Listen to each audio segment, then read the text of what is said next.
ready and rolling. And you'll be able to do, okay, good. Making sure I'm sharing the right screen. No worries. So when it comes to the timelines for how quickly we detrain, first and foremost, it's murky because then are we detraining in the sense that we're not working out as hard as we once were? Or are we detraining in the sense that we're in a coma, we're in a full body cast? Something where we have a mobilization, or obviously microgravity, aka being in outer space. So now we don't have those forces that are going to help us maintain our muscle mass. So in general, and this is based off of Asheron's work in block periodization, which is if we've got a free living human being, that is still being physically active. So once again, we're not confined to bed rest or something along those lines. We can expect that your top speed is going to have a significant decrease in its performance, meaning we're going to lose 5% or more of that in about 1 week. Now, our anaerobic endurance, so this is our ability to do 300-yard shuttles, obviously to run an 800-meter or a 400-meter, anything along those lines, that's going to go down significantly in about 2 weeks. But then peak aerobic performance, maximal strength, that's going to take about a full month for it to go ahead and hit that 5% decrement. Now, mind you, a 5% loss in somebody's physical ability can be obviously the difference from not just being in first place to second place, but being not even in the final 8 as far as the heat in some type of sport, and obviously being at the top of the podium. So it's going to go peak speed, which in peak power are going to be highly related there. Then our anaerobic power, anaerobic endurance, 2 weeks, and then our maximal strength and our maximal aerobic capacity in about 1 month. So that's kind of how, with that information, to let you know if you're working with a team, we can cut back on our aerobic training and we can cut back on our max strength training earlier on. But we better have speed in there all the way up until the very end, or we're going to start to suffer. So it helps inform you as to, what do we need to focus on at what points in the year. And at the same time, lets us know, okay, given these different limitations of how much time we have with the athletes, how beaten up they might be from the sport or otherwise, it's going to let us know, okay, this is what we need to work on. Now, that being said, it comes down to the sport and what is the sport naturally training. So certain sports are going to be naturally training certain aspects, so we don't even have to address them in the weight room, in the gym, etc., because the sport takes care of that. So, for example, if let's say we're going to be working with, because I'm picking on people because they're in here today, so with a volleyball player, what parts of that aerobic capacity, strength, power, speed, anaerobic endurance, what of those are constantly being trained in the gym anyways? Would that be like speed and endurance? So the sport-specific endurance, absolutely, and speed power, like that's the sport. That is literally what's training. So the thing that the sport itself is not training or isn't going to be, it's not going to be that big of a stimulus to maintain is probably your max strength and or the cardiorespiratory endurance, which, that depends on how do your practices go with the team, how do your games go, what is your role on the team. But the strength side, unless we're dealing with athletes that are in very bad physical condition, playing volleyball isn't going to really help improve your strength because you're already strong enough to do it. So that would be the one element, along with prehab, aka injury reduction training, that you want to make sure you're still doing in the weight room, but you're not going to worry about doing a lot of power work because that's the sport. They're doing a lot of that already. Does that make sense to you guys?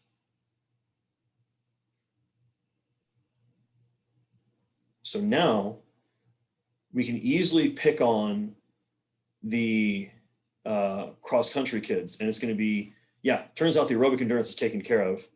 The anaerobic endurance is probably taken care of at some point in the weekly programming, and the peak speed work, they may or may not be doing that, so you might want that in the weight room. And once again, cross-country, not really worrying about the strength. But let's think about wrestling. Okay. If you're in season, you're competing against other people, you're practicing all the time doing wrestling, which of those aspects are potentially being neglected?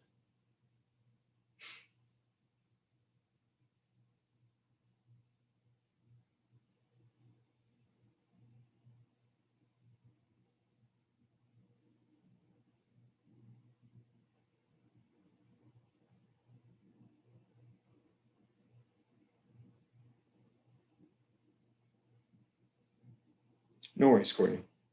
So if you're an in-season wrestler, so you're practicing a lot, you're obviously wrestling matches, what part of effectively that strength, power, aerobic and anaerobic endurance are we possibly neglecting?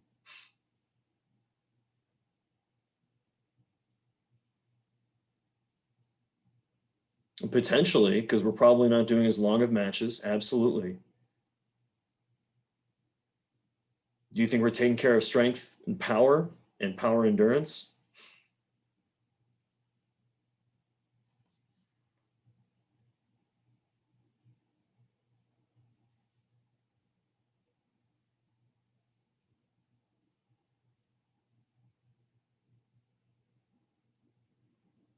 Well, think about it. If you have to wrestle another person, they typically are in your weight class or they're slightly above or below.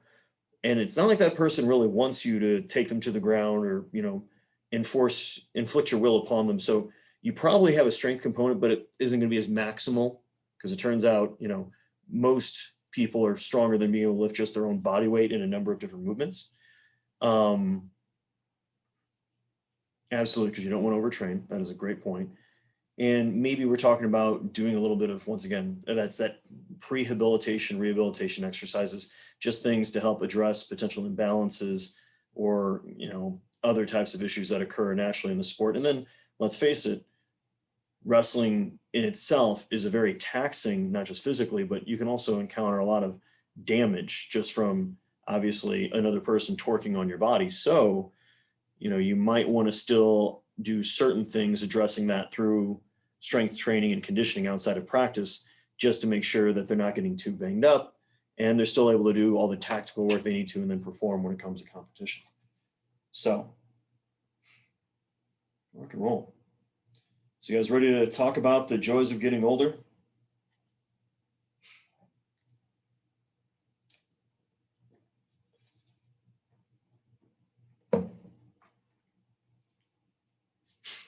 Um, yeah, it'll probably be the last chapter, unless you guys want to talk about gender differences in training and performance and everything, which turns out testosterone's a big difference. That's about it. Yeah, I mean, it all comes from that. So, uh, puberty tends to make guys into better athletes. It's a dice roll on women. Um, Things along those lines. So, talk about the joys of getting older.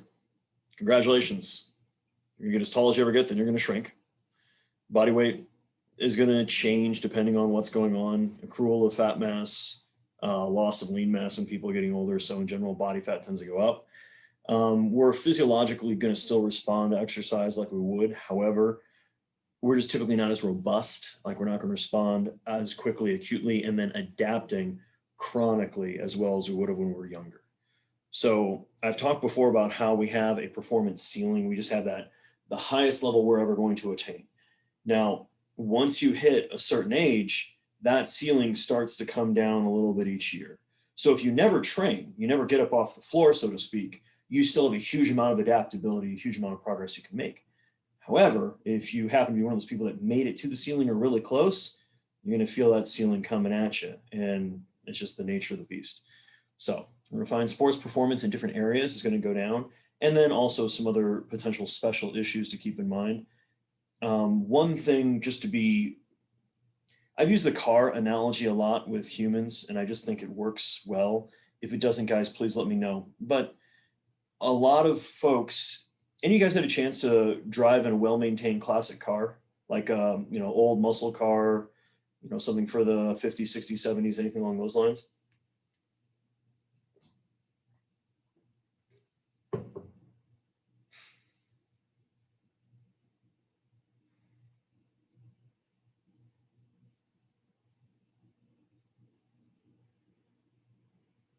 Okay, I guess nobody has, and that's okay.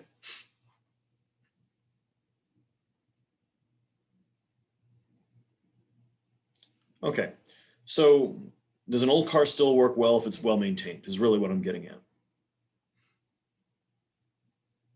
Okay, now that's the thing. If someone's stayed in shape and they never let themselves get out of shape, they've maintained their tissues, they're going to be fine. Obviously, they're not going to be able to maybe do as well. Turns out a late 60s Mustang is not going to be faster than a brand new Mustang, but it's still a pretty darn good car if it's been well taken care of. Whereas if we were to get a rusty old Mustang that hasn't been taken care of, hasn't had an oil change in over a decade and everything else, do we think that car is even going to run? Much less if we try to run it, we're not going to blow something up or break something off. So hence, we're working with older folks because it turns out since people are living to greater ages and they want to do more than just sit around in the nursing home, you're going to find a lot of people that still want to be recreationally active. They're taking part in a number of different recreational sports from obviously you can think of your country club, your golf, your tennis, but you'll have folks that obviously want to still be playing basketball and otherwise as they get older in life. And some folks that still want to compete. And specifically when you think of things like long distance events, and strength power events, you're going to find folks that are going to be interested in competing. And then the sad end all be all statement is your performance is going to go down with age. And it really starts to hit in different areas at different ages. So, like anything else, most people tend to become more sedentary as they get older. That's just kind of the nature of the beast with being human. That doesn't necessarily mean that just because you're older, you need to be less physically active. That's just kind of part of life, literally, how much sport you happen to be playing, how much activity you happen to be at. Distance per day and then age in months. This is not humans, guys. This is instead looking at things like mice. But like anything else, there is a wide variety of responses you're going to have to exercise as far as people that are going to take part in it volitionally. And the better people do with maintaining physical activity and a healthy diet, longer they typically live. And in general, they tend to have a greater amount of functionality. So your height starts to go down really when we're talking about being in our later 30s, and this is just due to compression of our discs, just to the joys of loading and how we're moving. Obviously, poor posture. If you spend all day hunched over, that's going to be even more problematic. And then osteopenia and osteoporosis is effectively when our bones are becoming effectively more brittle. Osteopenia is when you're one standard deviation below the mean. Osteoporosis when you're 2.5, meaning like literally your bones are weaker than 95% of the population, so you're more likely to essentially have a fracture. So in general, weight goes up initially. We tend to get a little bit more, we tend to carry around a little bit more mass, and then at a certain point it starts to go down, and this is more due to less physical activity, more calories coming in, so we're in the caloric surplus. Since we're less physically active, we also are going to lose lean mass, and we're accruing fat mass, and as we get older, tend to just not really be as hungry. We tend to eat less.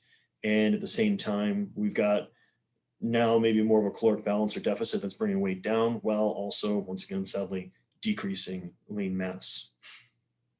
So this is overall muscle mass values between men and women. When we're looking at the scatter plot, you can obviously see we've got huge variations in lean mass. One thing that I find to be crazy is notice the highest amounts of lean mass in here were actually 2 of the women. Like, I just think that's so freaking cool. How jacked those ladies are, were they using certain substances? I don't know.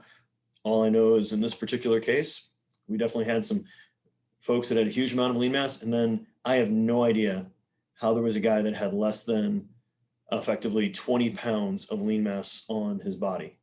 That to me is fascinating.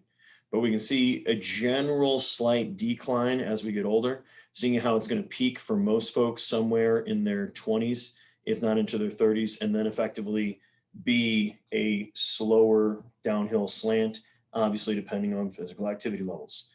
So those that happen to be more physically active tend to not have as much body fat and tend to have lower central adiposity, and that's body fat around the midsection, which is more heavily related to negative effects on risk factors for blood pressure, metabolic disease, etc.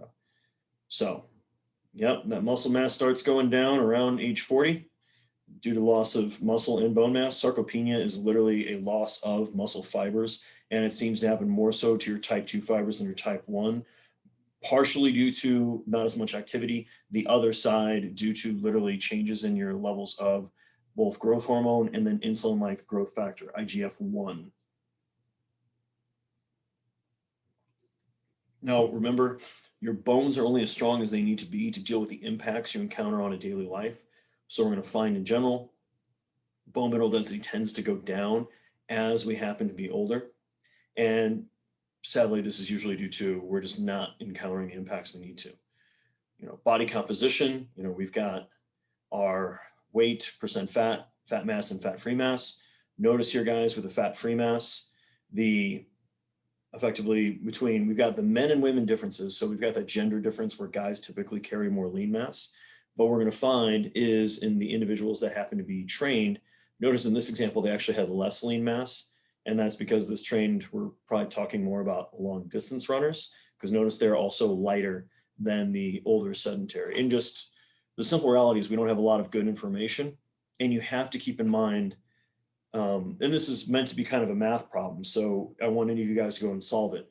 But if someone you meet is 80 years old right now, okay, what year were they born in? If they just turned 80, what year were they born in?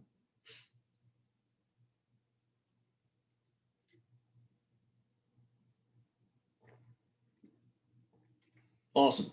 1941. So now, what year would it be when they were your current age?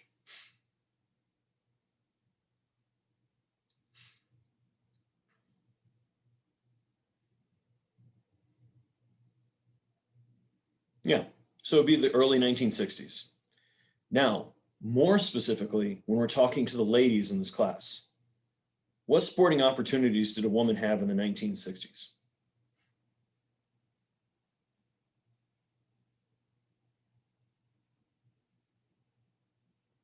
Yeah, not none, but very, very slight compared to what it is now. Okay.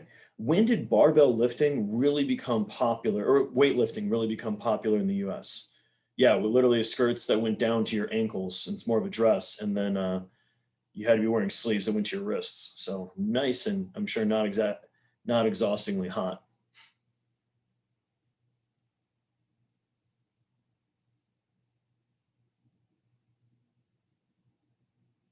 So when did barbell lifting really become more popular in the US? Not that obviously everybody does it. Yeah, it's really going to be kind of became a bigger thing in essentially the 70s and 80s is when, not that the Olympic lifting and otherwise didn't exist, and let's face it, I'd say it's even become more popular of recent date thanks to things like CrossFit. As much as I might not always be a big fan of some, we'll call them zealots of the sport, but it has exposed a lot more people to weightlifting than they would have otherwise. So we've got data on people that, once again, were born, and in a lot of the research papers you're going to look at from things out of Ball State and otherwise, from people that were born in the 1920s. So you've got that effect of the 1950s atomic family where the guy goes out and works and the woman stays at home and takes care of the kids. And so the opportunities for physical activity, for exercise and otherwise, are way different between those two. So that's just something to keep in mind when we're looking at this data, guys. It's always important for the individual, but it still gives us some basic information as to what type of changes we expect, which is, yeah, as you get older, go figure. Your body fat percentage is going to go up. It'll be lower than your age match controls, but you're not going to typically be beating younger individuals and even the sedentary ones, which can be frustrating. So obviously, like anything else, training is going to help fight these changes. It's going to help us control our body weight, body fat, and our fat mass. Typically is going to maintain, if not increase, our fat-free mass, depending on where we're at before. and guys tend to have a greater response than women based upon the research data we have and the typical reality that when it comes to lean mass changes, it's usually much easier for men, once again, due to hormonal differences. And obviously we have the biggest effect whenever we get the diet and the exercise in line together. Now, in general, your strength and neuromuscular functioning tends to decrease in age. It's going to really show up the most once we're talking about getting into our 50s and 60s. And like anything else, this decline can be mostly brought down if we happen to be doing strength training. So now this is knee extension, which it's easy to make fun of, leg extension machine, but like anything else, notice there's not really a decrement in the strength from individuals from their 20s until their 60s. So you can hold on to strength for a pretty long period of time.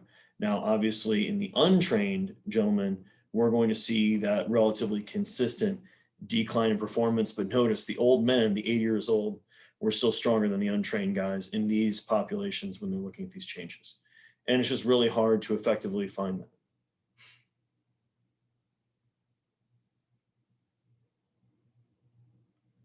So we seem to have more of a loss in our type 2 motor fibers. This is going to be seemingly due to just the aerobic stress on those neurons. So over time, we're going to see more of a switch into type 1 muscle fibers. And, training is going to help with effectively trying to maintain this. It's a really interesting idea is that our type 1 neurons seem to effectively take over and still will innervate those type 2 fibers, but obviously now they're going to be a bit more oxidative. So we effectively become less powerful the older we are. And that's the reason why you don't see many sprinters that are successful into their 30s and rarely ever see anybody in their 40s that are still being successful. Meanwhile, take a look at athletes that happen to be long distance athletes, and I will defer to those that are competing. How often do you see successful marathoners that are into their 30s and even on occasion into their 40s? I'm not referring to participants. I'm referring to people that actually are winning.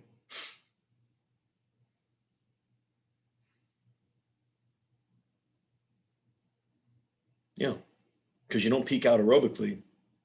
Effectively, there's always the risk of being hurt and a number of other changes. Yeah, that always blows my mind, in that you have a number of high-level marathon training women that actually will have a kid and then go right back to their previous levels of performance in less than a year after having the child, which is just, in fact, so this is one of the craziest things I've ever heard, and I would never suggest anybody ever trying this, but this is something that I heard, can be talking out of the wrong orifice if you catch my drift. But supposedly, since when you're pregnant, your body naturally is producing more red blood cells because now you're actually getting the fetal red blood cells in you as well. So you're naturally blood doping. So there was somebody that was proposing that some women were actively trying to use pregnancy as a way to naturally blood dope, because effectively for like 2 to 3 months after you have the child, you still have a much higher hematocrit than you would have otherwise. Plus, obviously, you haven't been menstruating, and using that as an ergogenic aid. But that requires you to have a kid. So I don't know if many people have ever done this or if this is an old wives' tale, but the mechanism makes sense. Though, once again, I would highly suggest not trying it to have a kid for performance reasons, just so we're clear. Probably because you want to have a kid. I think that's a good reason to have a kid. But who cares about my opinions about it anyways? Okay. So the size and number of the fibers tends to decrease with age. Really, yeah, we're talking about a loss of 10% per decade after age 50. And if we happen to be doing some type of resistance training, that seems to have a much greater effect on effectively helping us avoid that atrophy and potentially even increasing our muscle cross-sectional area. That's the point of resistance training, is to try and make the muscles actually larger. And we're going to see a decline in our reflexes. Literally, our neurological system isn't working as quickly. And we're effectively going to have a little bit harder of a time activating all those muscle units, especially if we aren't using them. So notice pretty much all these situations, as long as we're exercising, as long as we're training, as long as we're doing something, we tend to do a better job of maintaining our functionality. It's when we stop moving, it's when we stop exercising, that the body is going to allow all of these different systems to downregulate a lot faster, because it is expensive calorically to maintain this neurological system, this musculoskeletal system. It's really cheap to have body fat. So the body is going to obviously, if it's got extra calories, it's going to store it as body fat. And if you're in a caloric deficit and you've got no reason to have greater muscle mass, it's going to hemorrhage the muscle mass as much as it's going to hemorrhage fat mass, because muscle is expensive. Let's have the bare minimum to get by what we do on a daily basis. Now, like anything else, if we happen to be exercising, we're going to find that we are maintaining our performance with those enzymatic cascades for aerobic performance, still have the same amount of capillaries we had before of delivering nutrients to those cells. Now, we're going to see a little changes in our cardiovascular system as well. Specifically, it's going to really depend on a lot of different components. We've got changes in literally receptors, and the electrical, essentially the electrical transmission throughout the heart can actually slow down a little bit. So our max heart rate is going to be going down in general as we get older. And I know we've done the 220 minus your age, which works really well for young populations.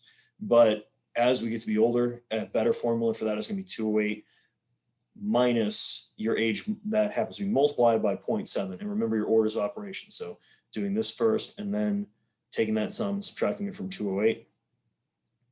It's not really going to make a big difference if you're being very physically active or sedentary.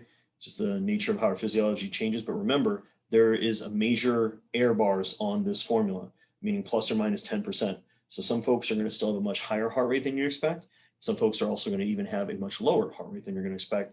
That's why we still need to be testing our individual in an intelligent manner, and probably using submaximal tests, where we can talk about that talk test for ventilatory threshold. So we're catching them before the anaerobic threshold, and or just having some other ways of, when is it becoming too hard for them to keep it up.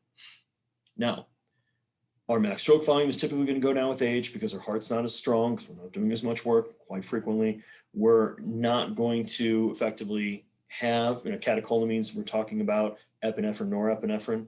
We can have some stiffening of our arterial or aorta, so it's effectively not going to allow for lower blood pressure. So we've got higher pressure we have to overcome. And exercise itself is going to typically help out with this quite well. Now, our decrease in VO2 max is typically due to a lower amount of cardiac output, which is more due to a decrease in our heart rate max than it happens to be a decrease in our stoke volume, though typically both are going to occur, obviously. And if we happen to be exercising, we do a much better job of avoiding this. So the more sedentary we are, the more we're going to have all these decrements, the essentially lower functioning we're going to have of our circulatory system. So now we're talking about our blood vessels. So we're literally not going to be able to vasodilate. It's not going to, arterial compliance is the flexibility where it can expand effectively and then contract depending on the pressure cycle it's going through. And exercise itself is going to help diminish this amount of occurring, which in turn is going to decrease our risk for things like myocardial infarction, strokes, and otherwise. Now, how much exercise you need to do in order to have these benefits, we don't fully understand yet, but like anything else, it's highly unlikely most people are ever going to do too much exercise that they're actually increasing or decreasing their health, increasing their risks of negative outcomes. So just finding some form of physical activity that has an aerobic component, that has obviously a strength component and a mobility component is just a good thing for overall long-term health and hopefully quality of life. So our peripheral blood flow, so thanks to being better at vasodilating, we're able to send more blood to those tissues that need it. Turns out it's not going to be as great as we happen to be getting older. This is mostly due to more constriction, less dilation to those areas that we'd like to. Now we can have a better AVO2 difference, because like we saw in children as well, that's going to help deal with this lower amount of flow. Now, is this mostly due to aging, or is it mostly due to effectively activity? It's a hard thing to parse about between the two. If I had to place money on it, I'd say it's more due to issues with activity for most folks because they're just naturally going to do less as they get older. And, that's just kind of how people tend to live their lives. What all are they doing? And obviously, what are they maintaining for the long haul? So what we're going to find is that our total lung volume is going to go down. We're going to have a greater amount of residual volume. We're just not able to expel as much air at the very end, but our total lung capacity itself is not changing. So this is literally just due to changes in that elasticity in the lungs, the chest walls, and it's not going to frequently limit our exercise capacity. Remember, it's very rare that your pulmonary system is your limiting factor when it comes to physical exercise. And like anything else, the better job we do of being physically active, the better lung function we're going to typically maintain. And then in turn, the better overall health we're probably going to also have. So what we're going to find is that remember, the VO2 max is going to be going down, mostly due to changes in that wonderful cardiac output, which is mostly due to changes with more of our heart rate, but stroke volume is still going to be slightly contributing to how we're going to have manipulations in those values over time.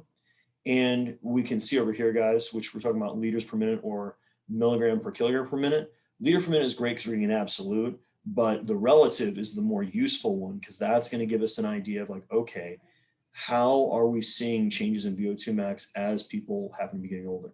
So in general, you can see how we see this downhill slant from effectively the mid 20s and then by decade until we're getting into the 70s. And it's kind of cool. That's actually from Sid Robinson, who trained at the Harvard Fatigue Lab, which is one of the coolest little parts of history of exercise physiology, specifically in the US. We can talk about that another time, but what you're going to find is, once again, this decrement is going to typically come along to, once again, how active are we? Now, normally active is a really hard thing to parse down.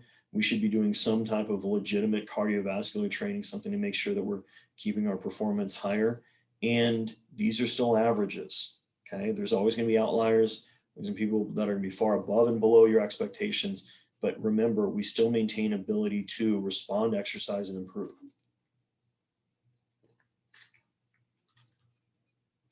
Now, if we're talking about people that are being physically active, we do a much better job of maintaining our performance if we happen to be still being physically active, okay? Now, as soon as we stop being active, that's when we see a massive drop off by comparison. And it seems in general that the decline for females, based upon very limited research, is going to be nowhere near as great as the decline you're going to find in male athletes. Now, what we've got here is just changes in that average aerobic capacity as individuals have effectively gotten 25 years older from their early 20s to their mid 40s. Notice the weight's gone up a little bit. The total volume of air has gone down. The VO2 max has gone down.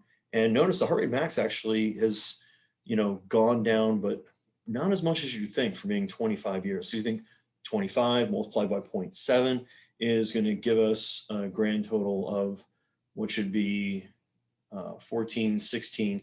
And instead, these folks have only gone down 9. So what we're really looking at is, as long as we're trying to, be physically active, we're really trying to put in the same amount of work, typically they're going to hold on to the same level. Now, the big modifying factor through all this is, remember, injury. If you get hurt, well, it turns out in certain ways you can be injured. You might not ever hit your previous levels of performance ever again. And that's one big thing to keep in mind when we're talking about older athletes is, turns out they've got a lot more miles on the vehicle. And if you're not careful, they're going to be much more likely to injure themselves simply because they have these previous injuries that maybe were never fully resolved, that were never fully fixed, and they're really going to show up once you start trying to push them. So now when we're talking about that decline, I really like this graph because you see the runner that stayed at high intensity, the runners that reduced their intensity, the runners that said F running, people that are just fitness trained, and the people that were completely untrained. Untrained went to heck, in great shape, and then stopped training, went to heck. But as long as you were still training, yeah, you're going to go down, but nowhere near to the same extent. And if you're in really good condition, you're hardly going to be going down much at all. And notice, guys, In the high intensity, really fit individuals had a VO2 max of close to 70 when they're in their 20s. By the time they're in their 70s, they have a VO2 max of 60. Remember, college age males are usually between 45 and 50. So they're still a solid 10 points above your average recreationally trained college age male. So we've got a huge amount of things that are going into it. Genetics is that harsh reality that's going to affect all of us as we get older, from my hairline to whatever you guys know you're staring down thanks to the genetics that you have. Obviously, how active we are is going to be the thing of our genetics now interacting with our lifestyle. And then, how intense is that training? How much of that training are we doing? And that's going to also in turn be affected by our nutrition, which gives us that body comp changes. And then obviously, as we get to be older and older, more and more changes are going to occur. So in general, you're going to actually see the lactate threshold is going to go up a bit more, but that's coming down to changes literally in our ability to utilize energy, the amount of those fast twitch fibers that we have. And it's like anything else, not going to necessarily be the best indicator of when we hit a lactate threshold, simply because the system's a lot older, things aren't working quite the way they were. And as far as the absolute total value, that actually can go down. But as far as percentage of your actual VO2 max, because that's now relative to your own body mass, that can actually go up. Because remember, that was a change we want to see in aerobic athletes. So in general, if we're lifting weights, we're going to be able to increase strength, muscle size, cross-sectional area of all fiber types, and improve our neurological ability to literally recruit those muscles. This also in turn is going to help lead to increased bone mineral density and make literally everything in your life easier to do. And specifically, one of the big issues when you get older is falls. Behind, I believe, cancer and heart disease, the number 3 killer is actually gravity. Falling, slipping, landing, and then breaking something, and then having some internal injuries that literally are going to massively decrease quality of life, that leads quickly to that abrupt downhill slant for an older person, or potentially can kill them. So maintaining a greater amount of muscle mass and bone mass throughout the entirety of your life is really important, so that you're obviously going to be able to do the things you want to do and be able to live the life you want to lead. Now, like anything else, we're going to see that you can still improve your overall aerobic component. Now, when we're younger, it's more of our cardiovascular output. When we're older, it's more of our aerobic capacity, I'm patting my leg, of your actual muscles. Now, anaerobic capacity can go up potentially a little bit, but there's not a lot of research yet working with older folks, because if you think about doing a lot of high power anaerobic work with older folks, it sounds a little nutty to try and do unless they happen to already be in a really good physical condition. And then turns out when you're in your 60s, 70s, and 80s, you probably got better things to do than show up at a college research center or a hospital and have to do bike sprints. You'd probably rather spend your days doing the things that you want to do, especially if you're retired. But maybe that's just my own little thoughts on that. And once again, I reserve the right to be wrong. Running performance is definitely going to be going down. So notice, guys, this is time and speed. So going up is a bad thing. It literally means you're becoming slower. See, in general, we don't have that big of a difference when it comes to distance running until, once again, see when you hit that like 60 years old, and that's when the times really seem to go pretty rough. So for our ladies in the class that are long distance runners, think about your 10K time. All you got to do is hold on to that 10K time until you're in your 80s, and you guys will be breaking US records. So that being said, if I was to go out and try to run a 10K, if I saw anybody in their 70s doing that in less than 50 minutes, like, that's freaking impressive. No judgments. Notice for sprinters though, guys, look how we hit that peak typically in our mid to early 20s, and then it only gets slower from there. That's why, and I say this in a way that, we talked a little bit about the use of certain substances to enhance performance. I'm very fascinated to know what certain professional sprinters, pharmacists are having them use given their success, when statistically speaking, you never encounter sprinters that are that good at that age. Well, we can also talk about doing more mixed models with your training and effectively doing more cross training so you don't have as much impact forces you have to go with, but you still are going to maintain the aerobic capacity of your muscles. And that is a great point, guys, because remember, any type of cardiovascular work we're going to do is going to have a positive effect on heart function. However, we can only deal with so much impact. Now, impact is great because it does improve the bone mineral density or maintain it. So let's say we wanted to keep one of you guys able to still perform on a high level with aerobic sports, but we know we can't run you more than 2 or 3 times a week. Well, that's we're going to use literally cycling on a bike.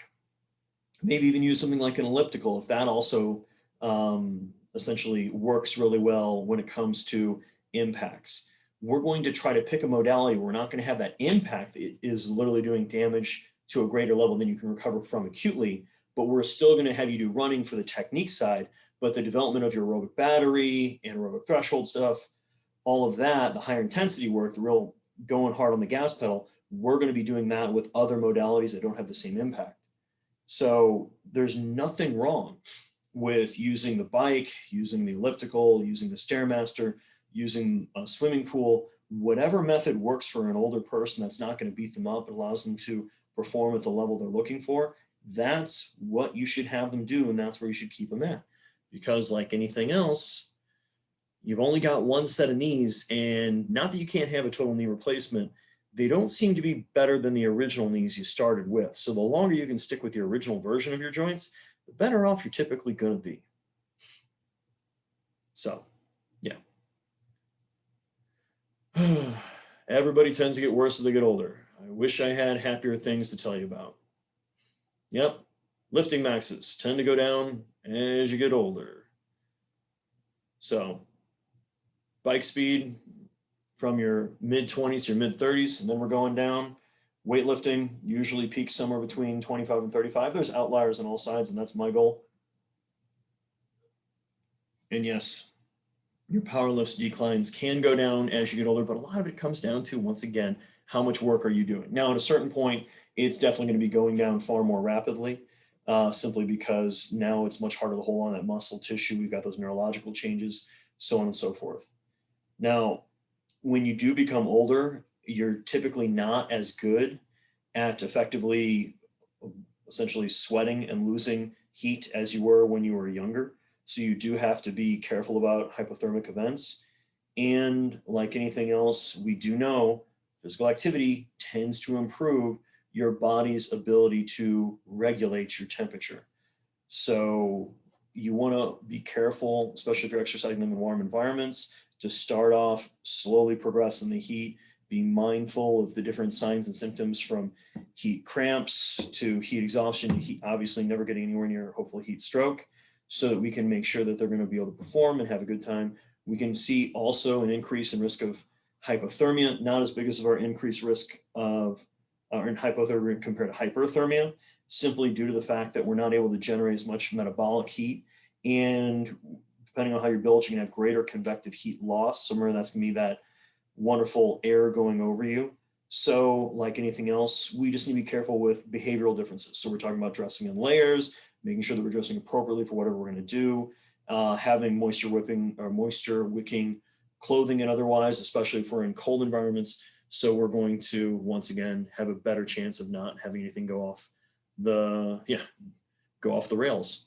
So in general, being physically fit seems to help increase lifespan.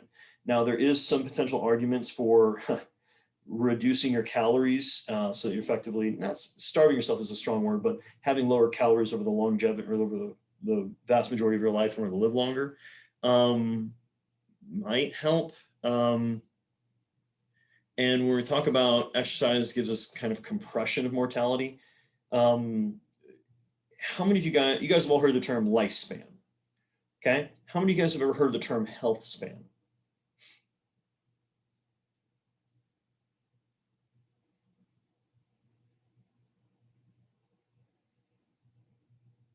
Okay. So I appreciate you giving feedback there, Courtney. Any of you guys ever heard of the term health span?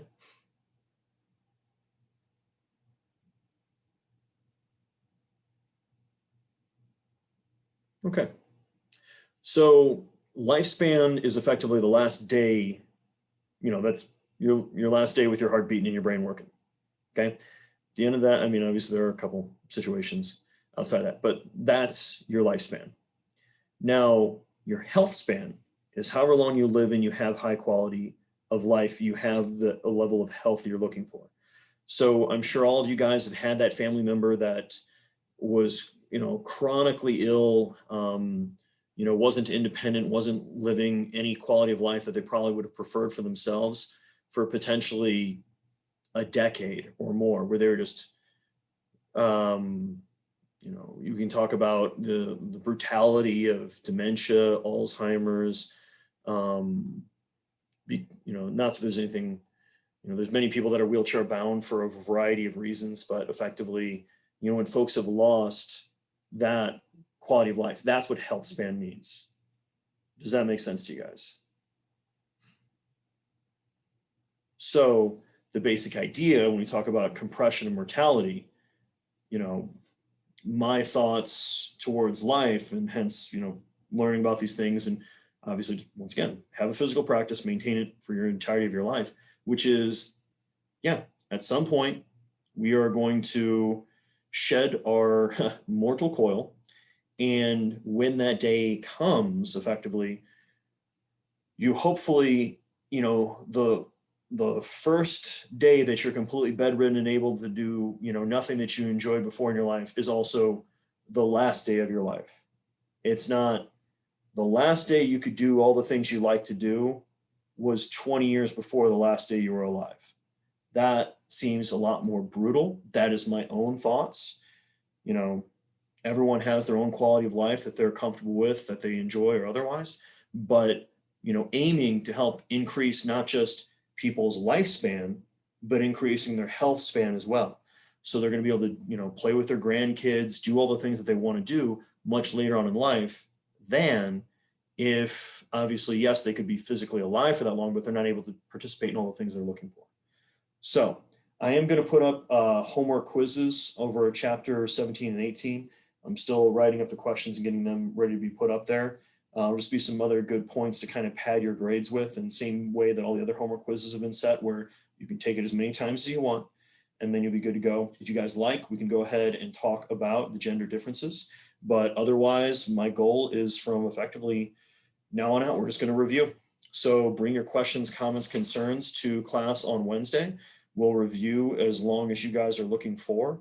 And we can always go back to previous chapters. If there's a chapter for a fact you want me to go back and go through things with, please, please, please email me that ahead of time. And I'll have those slides already pulled up. So it'll make it really easy for us to go through. So otherwise, it's 2:15. Thank you guys for showing up and putting in the work. Stay safe out there. Have a great day. And any questions, comments, concerns for me before we shut her down?